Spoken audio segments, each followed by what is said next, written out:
recording live from somewhere. This is Zach, Couples With, episode number 87 of the Movement Debrief. And tonight, folks, I'm going to get a little crazy. We're going to talk about staying current. How is it that I stay up to date with articles on the interwebs, evidence, hashtag EBP, what you going to do about it, all that stuff? I will give you tips and tricks of the trade. We're going to talk about tennis elbow. What you gonna do when you got someone who is hurting in the lateral epicondyle region and you're wondering, man, I don't know where I should start? I'll give you the answer. And last but not least, we're gonna talk about the Obers test. Why do I find this to be a useful test? What are we really looking at it? Is it the iliotibial band? You better tune in and stay and listen, because I'm gonna answer all these questions and they have been asked by the people. They will be answered for the people by this people right here. Fam recognize fam. Without further ado, let's debrief, shall we? The first question comes from Jonas, and Jonas types: any tricks you use to stay current? Information filters to get the goods in? I love the broadness of your scope on my weekend goodies, but how do you find these things without spending copious time online wading through the fuzz? Jonas, this is a great question, and I will do my best to answer this question. So I have a few different strategies, and before I go into the specific strategies, I think I should go over what my thought process is when I'm searching for things or trying to find various articles. I usually go about this in two different ways, and the book that Brian Chung just wrote, I think it's Start with the Question, End with the Question. I'll link it in the show notes. It's an unbelievable read. But I really like what he advocates in his books, and that's to search broadly, and then once you find something that's useful, you narrow your focus, and then you spend quality reading time on that. And I think very similarly in that regard. So I go about this two ways. The first is I have specific sources or topics that interest me that I generally am searching for with the mediums that I utilize. And there's certain people who I respect, who I always check and see what they're doing. But a lot of this is just topics that interest me, and I find that some of these people are better at assimilating these things than I am. And so I try to look to those people. That's the first thing. The second thing is, if I want to dive into a specific topic, I usually have to ask myself, what is problem X that I'm trying to solve? For example, if I have someone who has a thumb issue, which is a true story, I'm going to spend a bulk of my time trying to solve that thumb problem, and I'm going to go after specific references for that. So there are a few ways that I do that. So I'm going to break it up into those two things. So first off, because Jonas was asking about the weekend goodies in particular, which if you want to sign up for those, I will put a link in the show notes, which will be on zachcouples.com tomorrow, or maybe tonight if I'm feeling lucky. But first, let's go over how do I devise my show notes, or not my show notes, but my weekend goodies.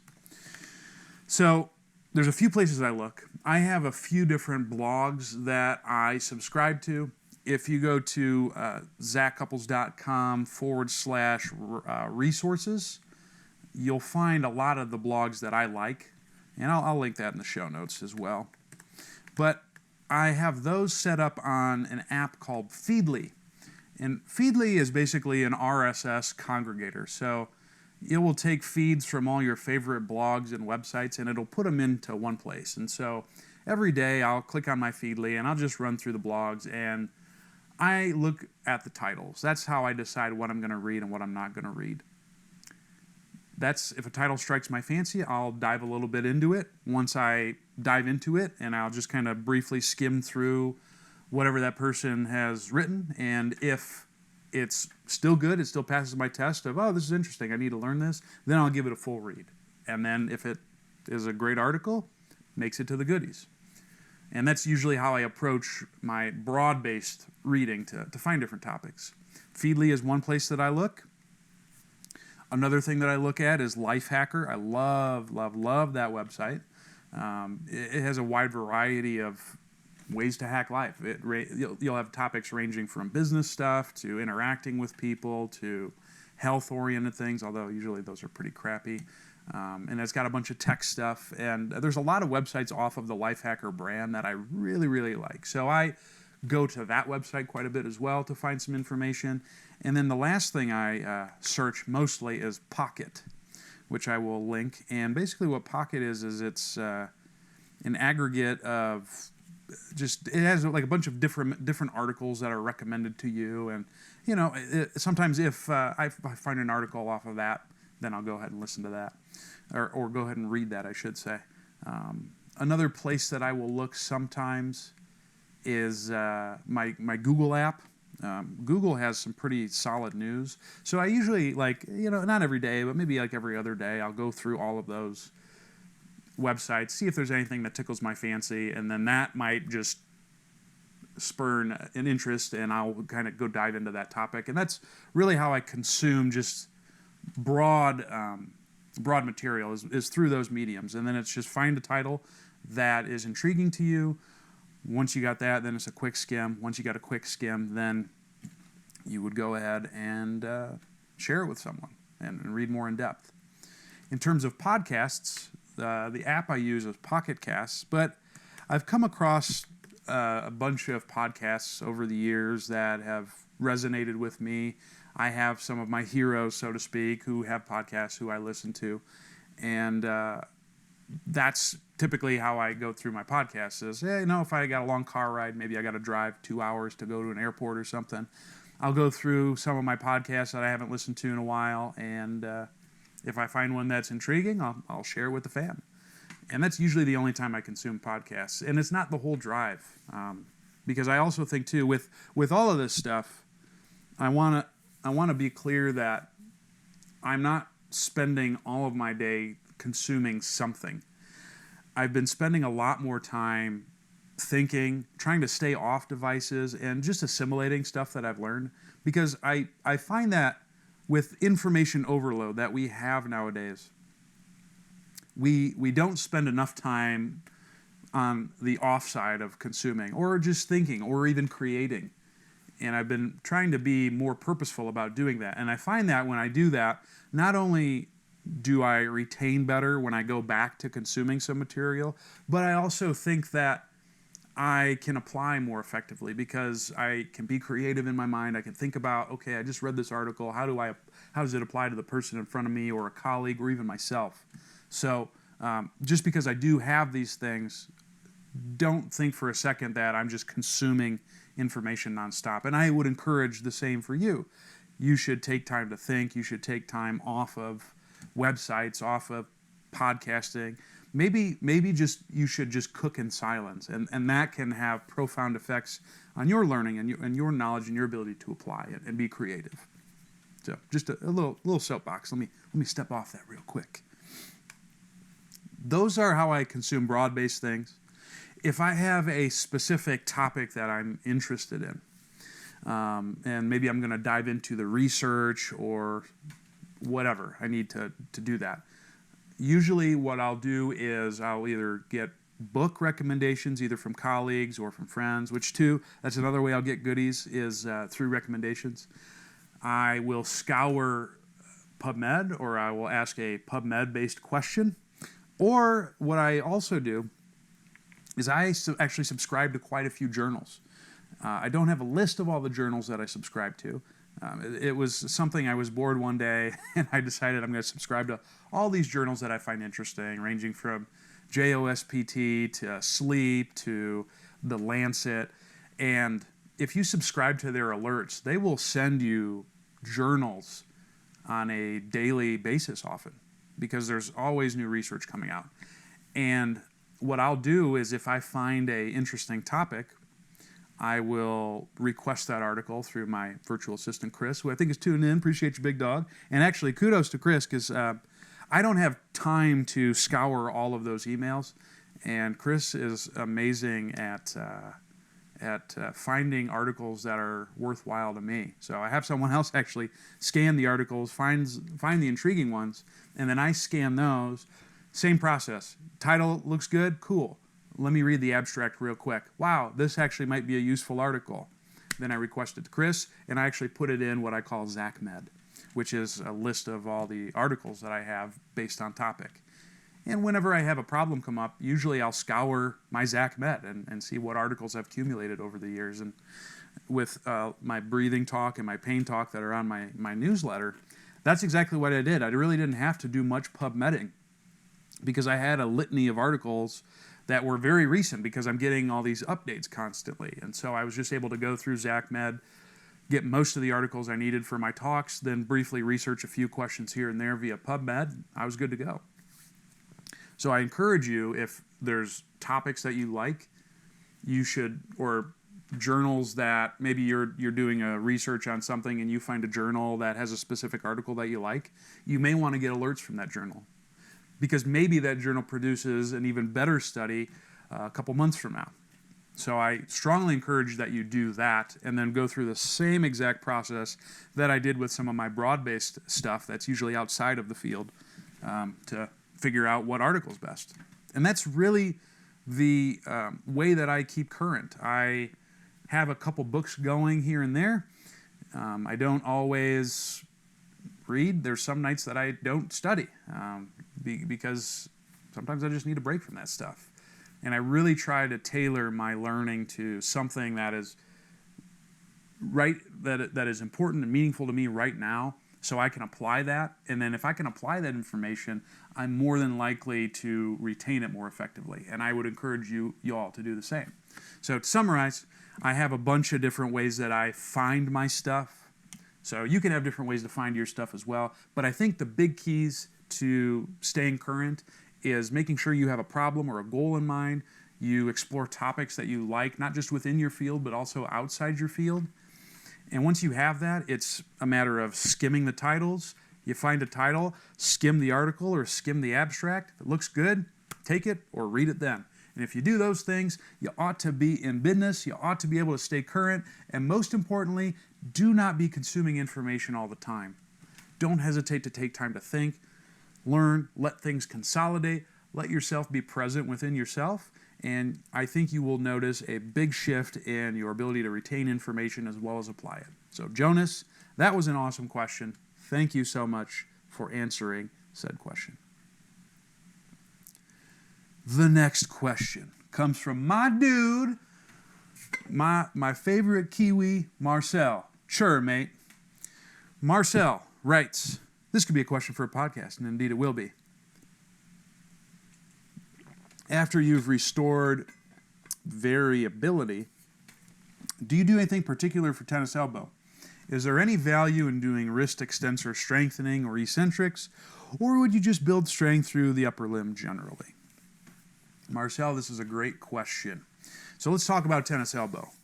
What is tennis elbow for those of you who don't know? Tennis elbow is basically pain on the outside of your elbow.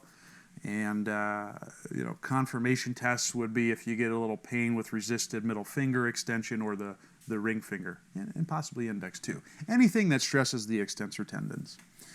And Marcel, because he's wise, he knows what I'm going to say. You want to make sure you address all the variability stuff that we do. And let's say, for the sake of argument, that we've addressed the ventral cavity pretty well. From that point, I would go to local elbow-based things. I've done a few debriefs on this, which I'll link to the show notes, but let me just reiterate that real quick.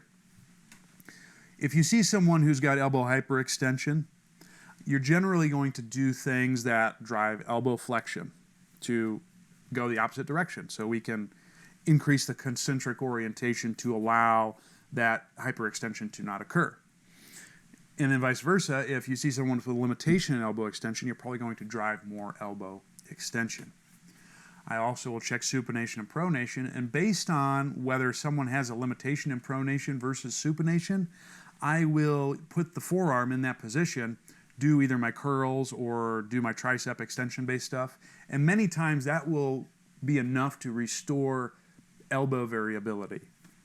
It can get a little bit more in depth than that, but that's the general framework that I'm thinking about, because there's certain ways you can position your curls or your tricep work to drive things even further. For example, if you need someone to get posterior expansion, exercises like preacher curls can be pretty useful. If you have someone who needs more pump handle activity, you might do a concentration curl. You can apply the same principles to the tricep stuff. Maybe you're doing a side plank if you need like pump handle activity, or maybe you're doing just tricep pull downs if you need more posterior expansion in a semi-squat position.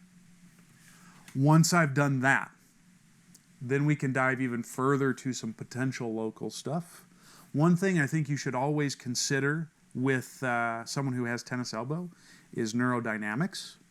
So checking radial nerve to see if that does anything sensitivity-wise. If it does, maybe you're going to go that route and restoring the neurodynamics within that region, doing sliders, tensioners, all that stuff.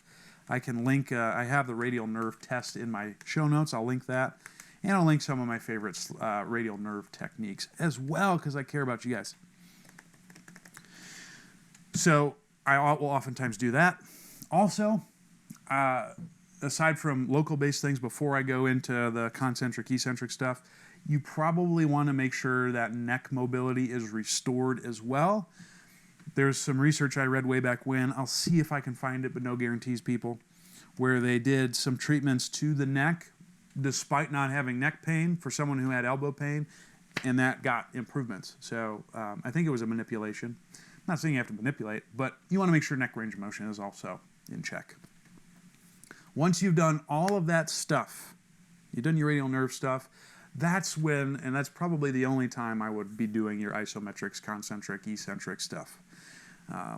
So if we look at what the literature is moving towards for tendinopathy-based things, and this could potentially be a tendinopathy, usually you would start the loading phase of the tendons with iso holds, and then from there you would go through concentric, eccentric phases in the wrist extensors, but I don't think that that's always a necessary thing.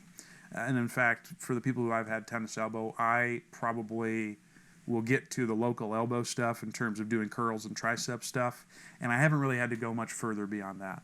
But I could envision that if I had someone who maybe had a tendinopathy in that area, or some type of apathy in the lateral elbow, that I could foresee myself going that route, but I just don't see it often. And that's really the sequence of events that I would go through for someone who has tennis elbow. Otherwise, once you've done all that stuff, I agree with you, Marcel, you just do the general strengthening and conditioning-based stuff, and a lot of times that's enough for most people to get better.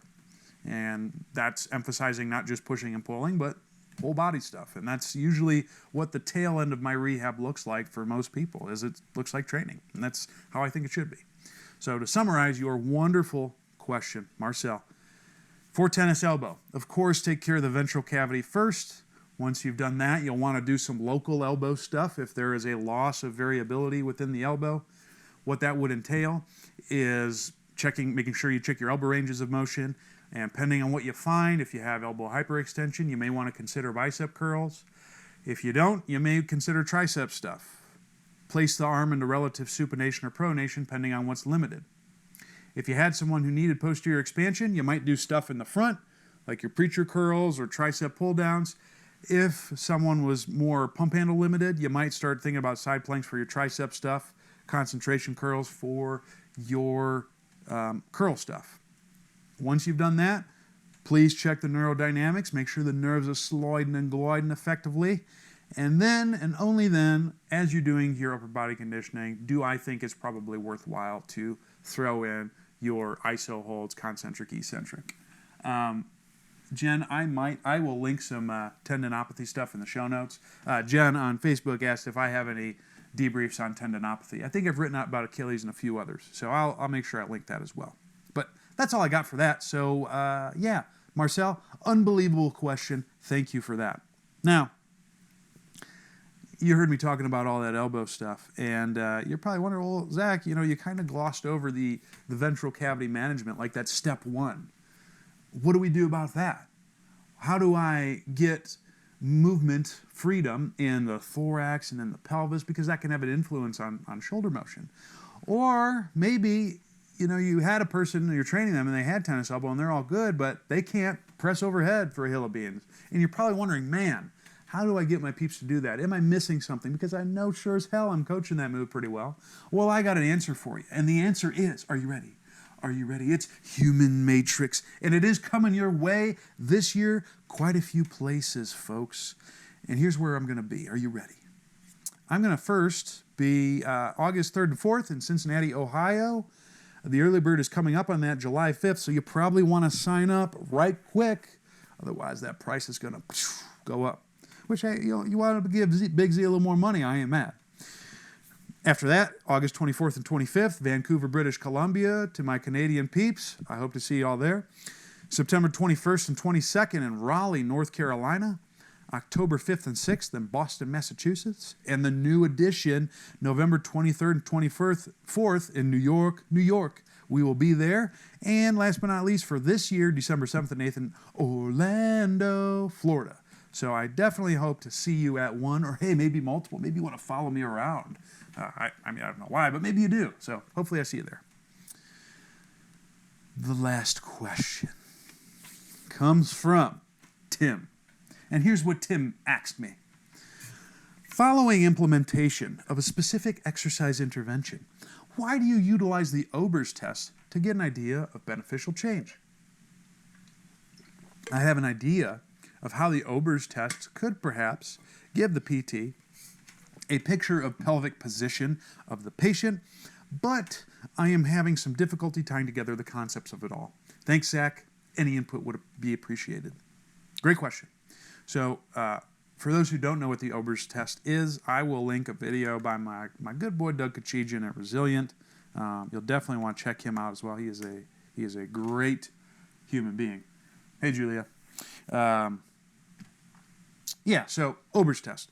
What that is it's a test where you got someone lying on their side, you lift their hip back into extension, you try to adduct the femur.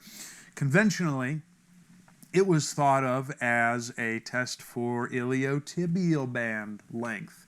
And if you didn't have a long iliotibial band, or your iliotibial band was short, you wouldn't be able to adduct the hip, or maybe you had like some IT band issues, which it turns out is a bunch of baloney.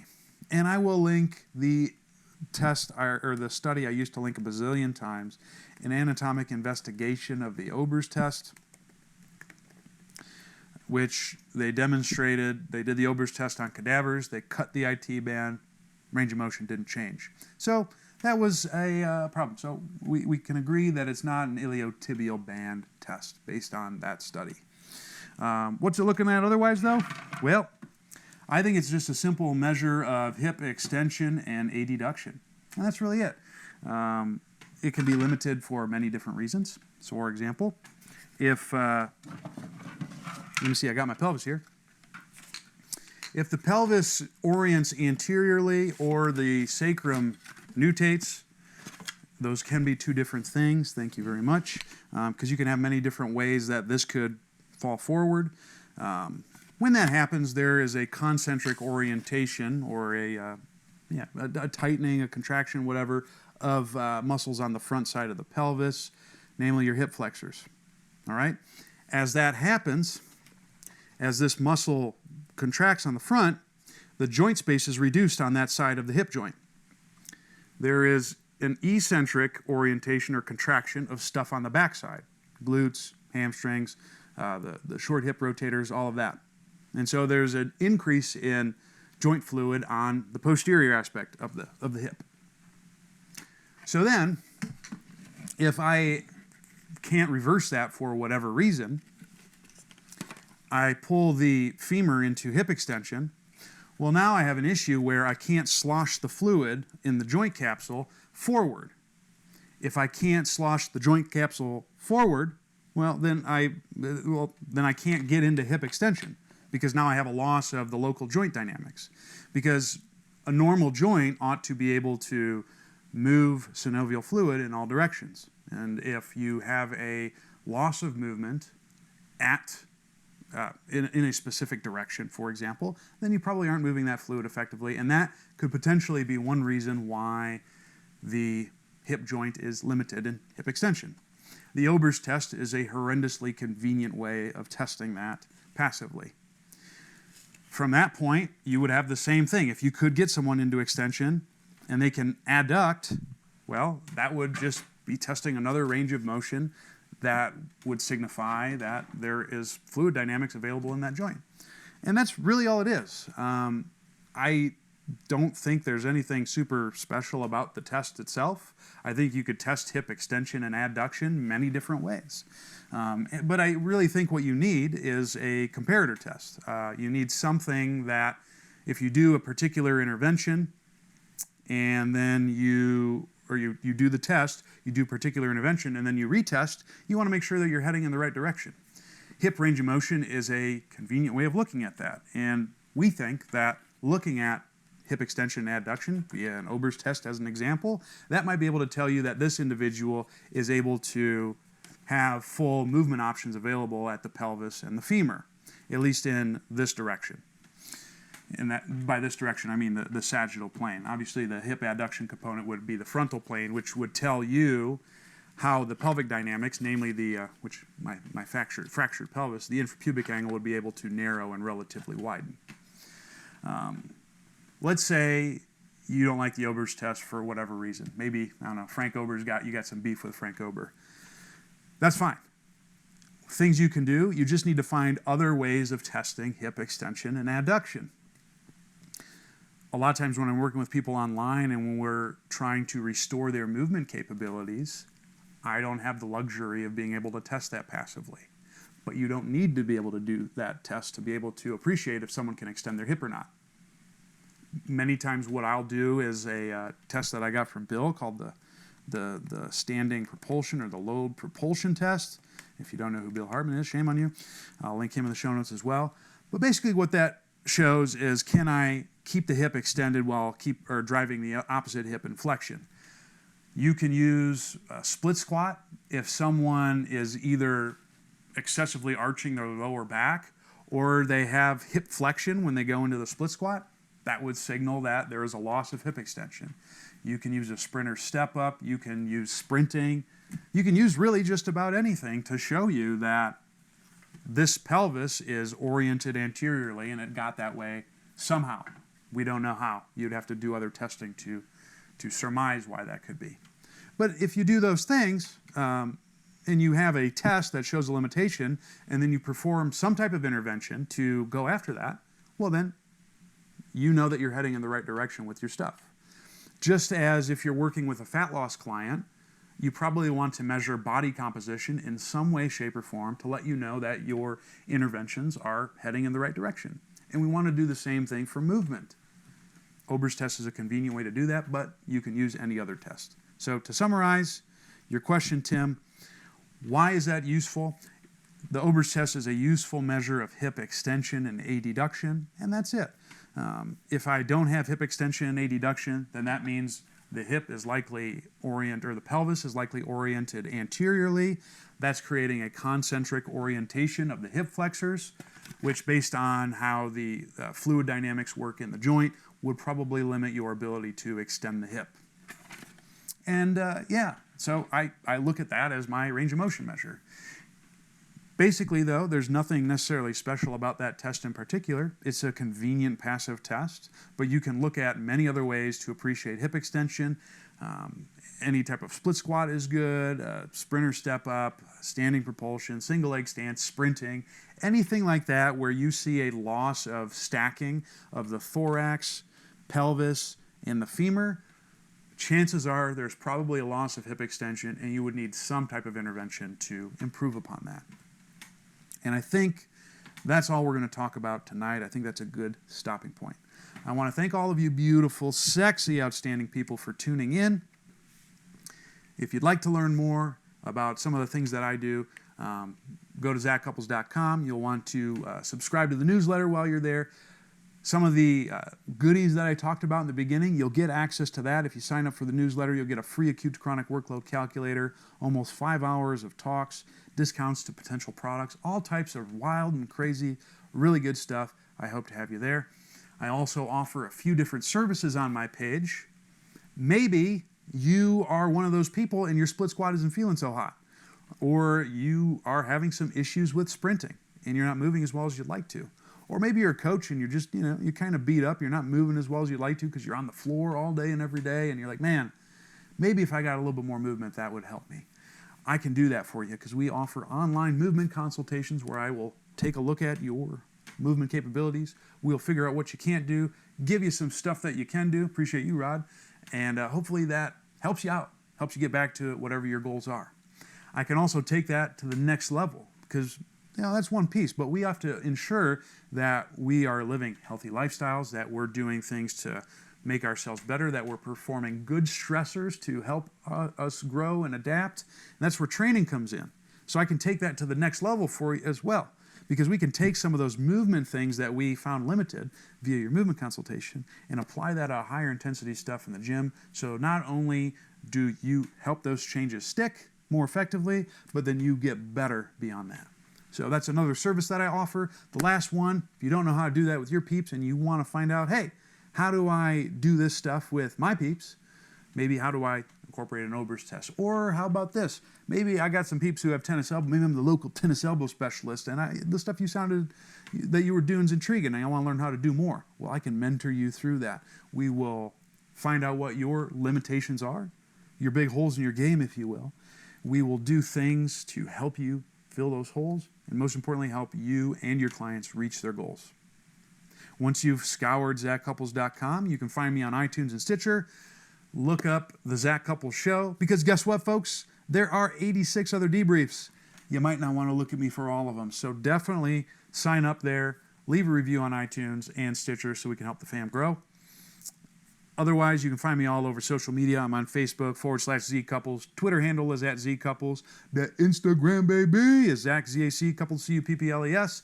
And last but not least, if you want to go to YouTube, I got a gang of exercises that I've been using with peeps. That stuff gets updated pretty frequently, so you'll definitely want to check me out there. Thank you so much for tuning in. You've been a beautiful, sexy, outstanding audience. I want you to keep it real, but not to the extent where things go wrong. Stay hungry, stay learning, stay moving, and I'll see you next time. Deuces.